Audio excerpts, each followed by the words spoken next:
Alright, hello everyone. This is Morax, your M&M counselor. I'm going to show you today real quick how to do custom textures for the game. And the first step that you're going to go through is you're going to have to get what's called the NVIDIA DDS tools. That's an important exporter, and as far as I can tell, I haven't tried it yet. It used to be only for Photoshop, and I think that was only probably had to get. I don't know what the standalone application does, but I'm not entirely sure how you could do that without what you're going to need to be doing. You definitely need to get something like this. Sorry if that's not accessible to you, but that's just a hard requirement. When you go to the download, you look into it. It's pretty simple. You just basically download an exe and just plop it right there. It's going to be in Photoshop when you get there. The next step you have is pretty straightforward. Is you're just going to go to a texture website with free textures and figure out what you need.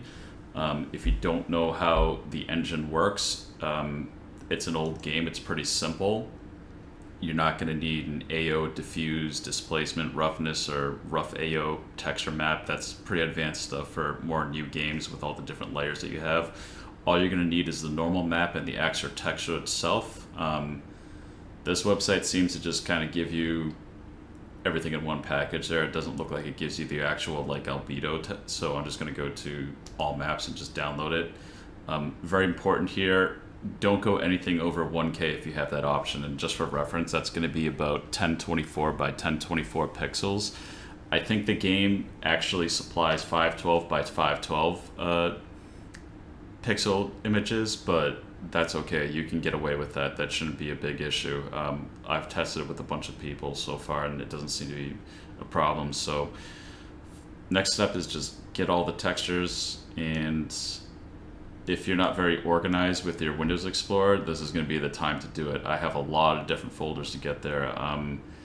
I've made a folder just for like all the textures myself, and it helps you out a whole bunch when you go step-by-step process, as you'll see. So save that up, get the zip file, show in folder,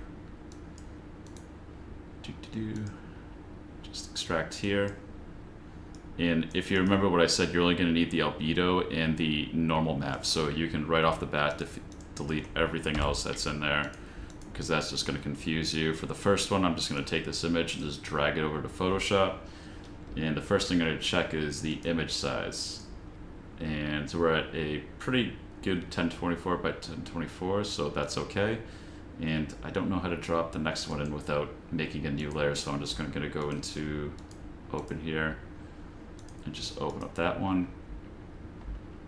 Again, check the image size, make sure there's nothing funny going on. I've run into a couple packages where there are different pixel sizes, so they're erroneously uploaded. That'll definitely mess up the way they appear in the game, and then when you load up the actual map in-game, it's going to look really stupid. So the next thing that you got to do here is you need to get the texture settings, and this was written up by, I don't remember, I think it was Anahil9, who calls himself 9.2 now. And excuse the resolution of these images, I didn't make this, but when you go to this texture here, if everything's okay with it, I mean, you can edit this up to what you want to do. You can do some adjustments, you can do levels, you want to make it darker or lighter, whatever you want. You can play around with it as you will. I like to make it a bit darker because bright images in the game seem to be pretty bad, so I'll just do that there. But when you go to save as here, and like I said again, you want to be pretty consistent with your folder layout, and what you're going to do is you're actually going to go to your map folder, and this is just my layout, so I have Steam Maps Com, and I'm assuming most of us have Steam because we have the Steam link. I have a maps folder in there, and just go to my map, and this isn't going to be here, so you should create a folder called ENV, that's the environment. Go in here, and then go to make another one called layers, put that in there, and you're going to go down here and select the DDS NVIDIA Texture Tool Exporter. And this thing's a bit of a pain in the ass. You're going to see sometimes it doesn't bring the window up when you work with it, so just bear with it. Sometimes you can switch to, and there you go. We'll see. Sometimes you can click this here and it goes to it, and then some other times it doesn't, so you got to kind of fiddle around with the windows a bit to get to it. I don't know what does that. It's a royal pain in the ass. And then you can't move the Photoshop thing, of course, so that's going to be real fun. So let's see if I can get this.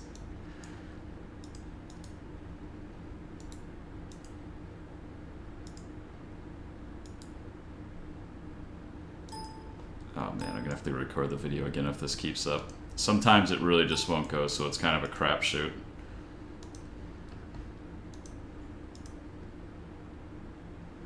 Sometimes maybe click this.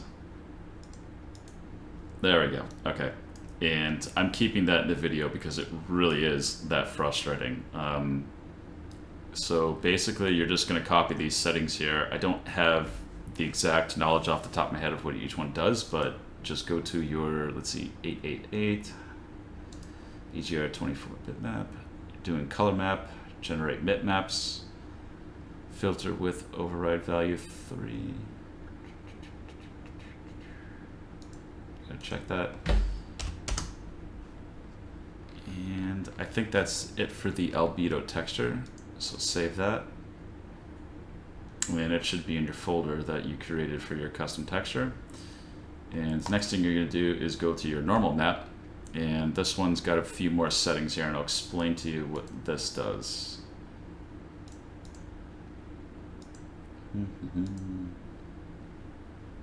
Again, go to your layers folder for your map that you're in.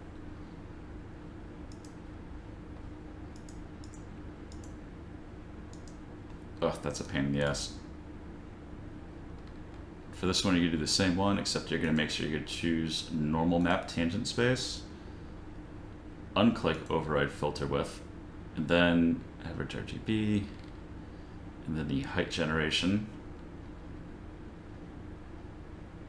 for sample wrap, and 64 for the scale. Now, this is pretty important. Now, it looks really crappy when you see this here, but don't worry, it works. And basically what this is doing with the filtering is when you zoom in and out of the map, it's going to tell the game engine how to scale the drawing of the texture. So sometimes you'll see textures that are provided with the game where they look like they're on repeat really hard, and some people refer to that as kind of like the copy pasta. They look really disgusting. So if you don't use the right scaling and filter there, you can get that kind of effect. And what will happen here is it'll kind of blur out the texture a little more, and that helps a whole ton.